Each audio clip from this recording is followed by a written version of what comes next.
Welcome to the PetroServe USA Bison Football pregame show.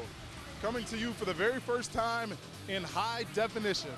Welcome to the premier FCS football venue, Gate City Bank Field at the Fargo Dome. Good afternoon, everybody. I'm Jamal Spencer.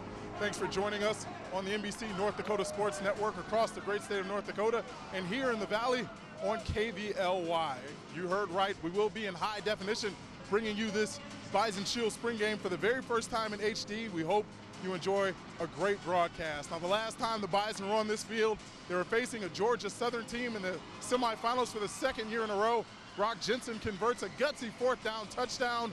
And you know what happened after that? The Bison go back to Frisco, Texas, face out Sam Houston State again, win another national championship. Seems like just days ago, but now spring football is underway and it will be capped off here with a hopefully exciting spring game. It's been a eventful spring for this team. They've had to battle a few injuries, but that won't stop them from putting on a show for you today in high definition. For more on what's going to happen today, let's throw it up to our broadcast team where Brian Shawn, Kevin Feeney, and Lee Timmerman are standing by. Guys? All right, thank you very much, Jamal. And guys, I don't know about you, but I think this should be our seat for every game. I'm good right here. Yep, pretty good game, but we'll be excited to bring this Bison spring game to you here once again in high definition, as Jamal Spencer mentioned. Obviously, when you go through 2 long seasons like NDSU has gone through, playing 15 games each season over the last 2 years, it takes its toll on you. We're seeing that here a little bit this spring, which is why this modification of this spring game is taking place. It's a little bit different look than what we've seen in the past. Yeah, the spring game has kind of morphed into a spring scrimmage just because you have to. There's 20-some players who's a lot of names that you would recognize that won't be able to play today, but that's maybe not necessarily a real bad thing. They're getting some injuries cleaned up. We know those guys can play, but the coaches are trying to find some other guys who might be able to back them up, and that's some of the main things you're looking for in the spring anyway.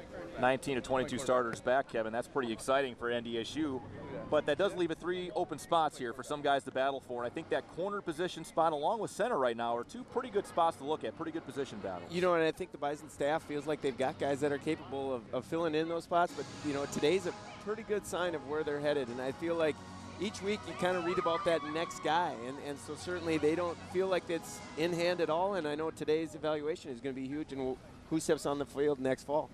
I know Craig Bohl kind of likes to just roam around, not really like to do a whole lot of coaching these days. It's kind of a good opportunity for some of his assistants to kind of take on those reins and get competitive here as the offense takes on the defense. You know, anytime you got a coach that, you know, it lets these offense and defensive coordinators do what they do, it's phenomenal. I know Coach Vigen and Coach Kleiman do such a great job along with the rest of the offense and defensive staffs, but it's always that, who's the head coach? Does the head coach want the offense to do real well? Because it's a catch-22. Offense looks great. Don't sleep because the defense, all of a sudden we got some concerns. You know, take that Bison. Bison know what they've got on defense, and really what it comes down to is they need to find some playmakers on offense and continue to develop offensively their identity. And here for the scoring rules, Lee Timmerman is going to run. We'll take a look at the back to you, Brian. That was a pretty quick segue back. We'll take a look at some of these scoring rules. 24 plays in the first half, 15-minute halftime, 30 plays in the second half. So not a real long scrimmage or a long spring game here this afternoon, but we'll do what we can and see what kind of reps we can get in. And then looking at the scoring for this thing, not the most fluid situation. Offense, touchdown gets 6, extra point is 1, a conversion to field goal 3, and a 10-play drive worth 2. That's the only strange one for the offense. Now, the defensive rules, well, they're a little more to keep track of. 1 for stopping a drive, 3 for interception, 3 for a fumble, 6 for a touchdown, 2 for a safety, and 1 for a tackle of loss. So we'll do our best. That's all I can really play with right now is we'll do our best. And, of course, 2 for a sack, 3 for a fourth down stop, and 3 for a 3-and-out, 2 for a 3-and-out as well. So we will do our best here to monitor these spring rules and keep the score. I think the defense has a little bit of an advantage. I would think the defense is going to have a little bit more fun, especially for the guys who get some sacks or 3-and-outs and 2 points and all this. I mean, I know Canada has some different rules and odd scores, but I think it'll be interesting just to see what the final score is today. Yeah, maybe more than 3-0 what we saw last year in the spring game. We'll hope for that. Last thing, guys, before we throw it back. We should see both quarterbacks air it out a little bit today. You talked about the injuries. Only 2 healthy running backs today in Derek Lang and Sam Ojuri, which means Carson Wentz and Brock Jensen might get their chance to wing it a little bit. Well, excuse me, but I think some of that will go back to the tight end situation, too. The Bison are not real deep, especially today. A couple of the guys who played last year are going to be out. And I think, talking with Coach Vigen, the offense is going to morph a little bit more into maybe a 3 receiver set type of an offense, and you might start to see the beginnings of that today. And it's going back to, what you got in Derek Lang and you know what you got in Samuel Jury. No offense, how much does Samuel Jury need to get tackled today? Not very often. And I know that the Coach Vigen and the rest of the offensive guys, it ain't going to be a lot. But like you said, they're still searching for that third wide receiver. They always are, it seems like, and there's certainly some young pups out there that have the capability of doing it, and we've seen glimpses throughout the spring, but today is going to be a great sign of where they're headed. And we saw Samuel Jury take a pretty good lick from Carlton Littlejohn in the scrimmage. We were here last weekend, Kevin. We thought, hey, those are the types of things you want to stay away from. Also keep an eye, I think, on Kerry Woods and D. Gray, that one of those, some of those young receivers that we saw have a pretty good week last week. You know what, and they've, like I said, they've shown glimpses, and that's where that consistency factor becomes a huge part of it, because they're starting to get the mental side of it, and now it becomes like that, as those mental reps become natural, and they got to start making big plays, because they are going to have those type of capabilities on the outside because of the Bison strength of the running game. They will get some one-on-one looks. All right, that's a good look at the preview. We'll be back later in the program here on the pregame show. Jamal, back to you. Thanks a lot, guys. Now, in last year's spring game, there were tons of questions. Who's going to replace who? Matt Veltman had departed, wide receiver Warren Holloway, DJ McNorton, and tons of players on the offensive line, Paul Cornick. Who was going to replace who? Tons of questions. Well, this year, not exactly a lot of question marks on this team. The team loses only 3 starters from last season. Just about everybody else is back. Center Joe Lund has moved on, the Remington winner. Tight end Garrett Brune has graduated, and cornerback Andre Martin Jr. have departed. Everybody else is back on this team, including linebacker Travis Beck, who will be expected to step up a little bit more this year. Won't be playing today due to injury. Beck, of course, was second in the team with tackles last year with 98, second on the team in tackles for loss, forced a team-high 4 fumbles last season. He'll be expected to step up more with the great linebacking core teaming with Grant Olson and, of course, Carlton Littlejohn. On offense, wide receiver Zach Vrot. Now, he played all but 2 games, and the former Minnesota Mr. Football has battled numerous shoulder injuries throughout his career, and that shoulder injury forced him to miss those 2 games last year. Vrot says he just wants to be healthy, wants to play every game this year. Even though he missed some time, he led the team in receiving yards last year and led the team with 4 touchdown receptions. The team will count on him to stretch the field and be a little bit of a deep threat now that Andrew Oakland is no longer with the team. Tons of starters on this year's team coming back, so they should have tons of familiarity with the offense and the defense. Now, I talked a little bit about those injuries, and the guys mentioned that this team has played 44 games in the last 3 years. Tons of wear and tear on those bodies have left them a little bit banged up, and there have been some injuries. Brian Shawn caught up with team doctor Bruce Pyatt a little bit earlier today to talk about some of those injuries.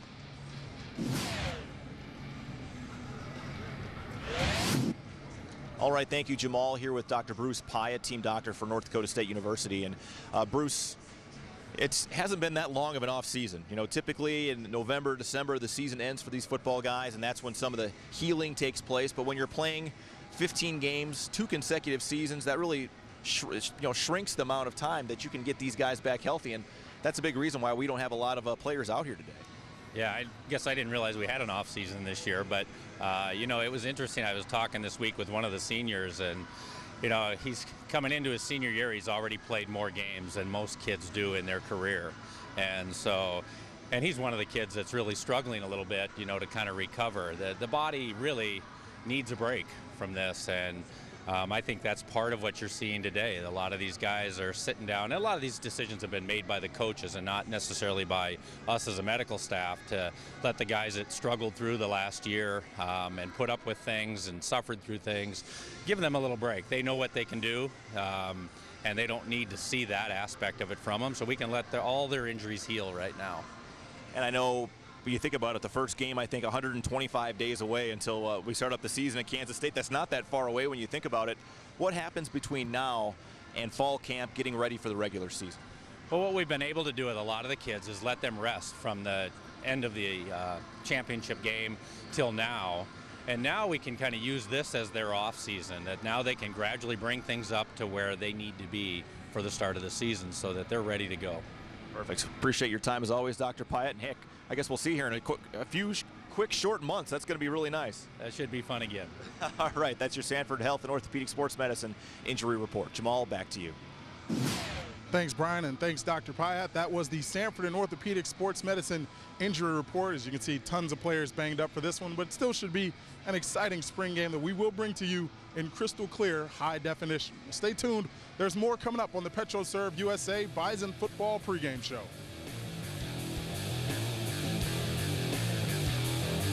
The PetroServe USA Bison Football pregame show here at Gate City Bank Field at the Fargo Dome for the spring game. Now, last year the team captured its second consecutive national championship, and the moments were documented wonderfully in a DVD entitled United We Rise. Let's take a look at a little bit of it right now. If there was unfinished business from the 2011 national title run, it was Youngstown State. The third-ranked Penguins returned to Gate City Bank Field in October, a year after handing the Bison their only loss and costing NDSU an outright conference championship. The atmosphere at Gate City Bank Field was at playoff level for one of the most highly anticipated homecoming games in years. A record crowd of 19,065 filled the Fargo Dome.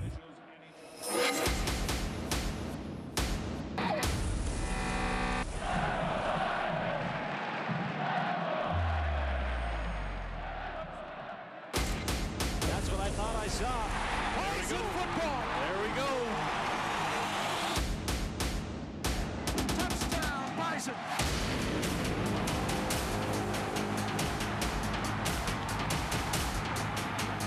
We really just ran those guys all the way back to Ohio. I mean, those guys didn't want anything to do with the Bison, and you know, we really just brought it. Option right, keeps it. Hit once, hit twice in the man from the right. Haskins it. We made a statement to the whole nation, that NDSU is ready to play some football this year. Oh, here's the snap. Hess guns it right side. Intercepted by Williams at the 3. At the 3, up the left side of the 15. Williams is gone.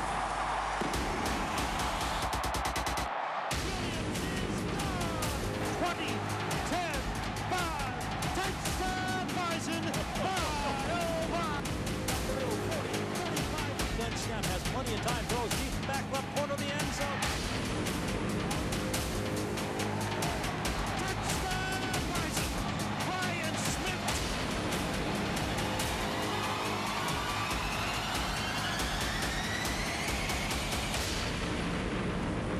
The Bison were 5-0, heading into a home game with the unranked Indiana State.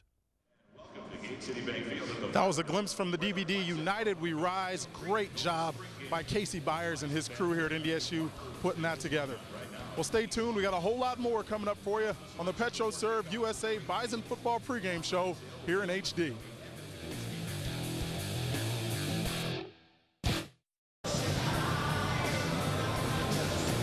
Welcome back to the PetroServe USA Bison Football pregame show. There you see the back-to-back national trophies, national championship trophies that the team's been able to put into the office.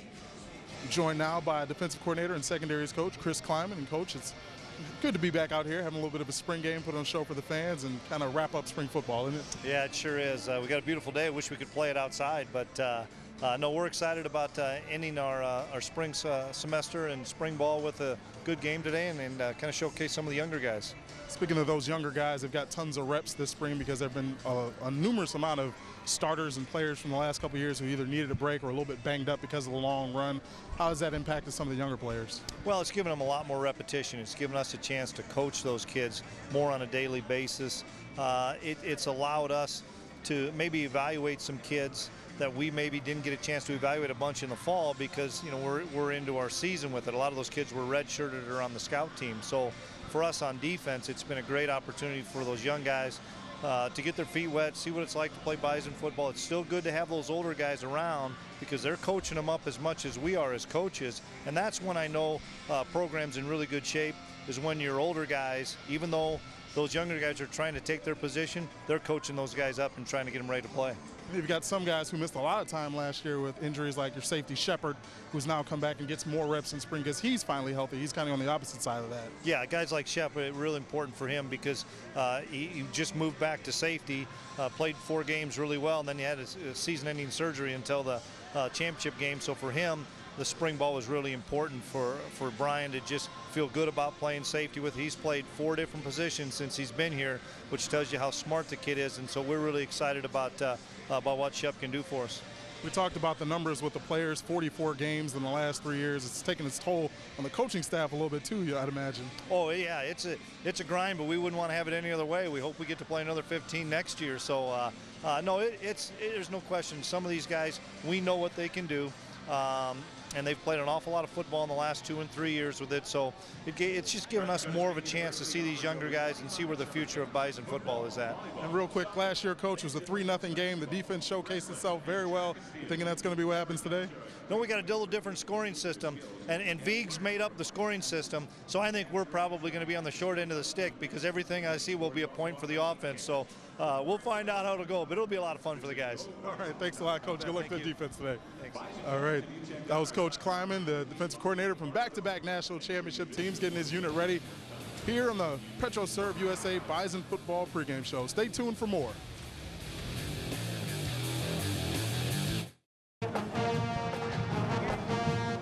Welcome back to the PetroServe USA Bison Football pregame show. Well, the offensive line knows just how important it's been to this team's success. The unit known as the Rams paved the way for a pair of 1,000-yard rushers last year and gave Brock Jensen enough time to throw for 19 scores. The unit returns 4 starters from last year, but the center position is up for grabs. And Fergus Falls, Minnesota native Adam Schuler has his eyes on the position.